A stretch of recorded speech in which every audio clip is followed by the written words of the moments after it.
বিসমিল্লাহির রহমানির রহিম। ডক্টর মোহাম্মদ ইউনূস বাংলাদেশের অন্তর্বর্তীকালীন সরকারের প্রধান, একজন নোবেল বিজয়ী অধ্যাপক, অর্থনীতিবিদ, আন্তর্জাতিক খ্যাতিসম্পন্ন ব্যক্তিত্ব, যাকে সারা বিশ্ব চেনে। বাংলাদেশের বিগত স্বাধীনতা পরবর্তী বা বিগত দিনে এত উচ্চশিক্ষিত সম্মানী ব্যক্তি কখনো সরকার প্রধান হননি।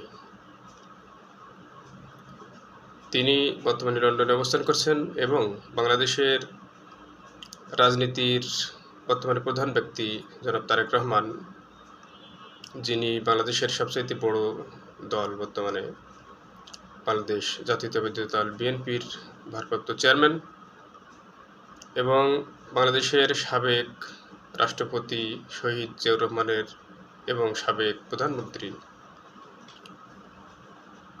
তিনবারের প্রধানমন্ত্রী বেগম খালেদা জিয়ার জ্যেষ্ঠ পুত্র, অত্যন্ত রাজনৈতিকভাবে বাংলাদেশের সবচেয়ে গুরুত্বপূর্ণ ব্যক্তিত্ব।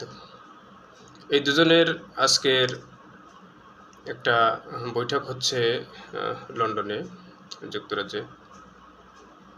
সেখানে এই বাংলাদেশের 5ই আগস্ট পরবর্তী যে বাংলাদেশ সংকটকালীন যে অধ্যায় চলছে এবং দীর্ঘ 16-17 বছরের স্বৈরাচার আওয়ামী লীগের পতন পরবর্তী যে বাংলাদেশ, নতুন বাংলাদেশের যে স্বপ্ন, বাংলাদেশের আপামর জনসাধারণ স্বপ্ন দেখছে একটা নতুন বাংলাদেশ হবে, যেখানে গণতন্ত্র পূর্ণমাত্রায় বিকশিত হবে, মানুষের ভোটাধিকার প্রতিষ্ঠিত হবে, বৈষম্য থাকবে না, আইন শৃঙ্খলা পরিস্থিতি বা স্বাভাবিক থাকবে, কোনো দুর্নীতি থাকবে না, সবাই বাংলাদেশকে ভালোবাসে, বাংলাদেশকে অনন্য উচ্চতায় নিয়ে যাবে, এই ধরনের একটা প্রত্যাশা বর্তমান বাংলাদেশের মানুষ করে।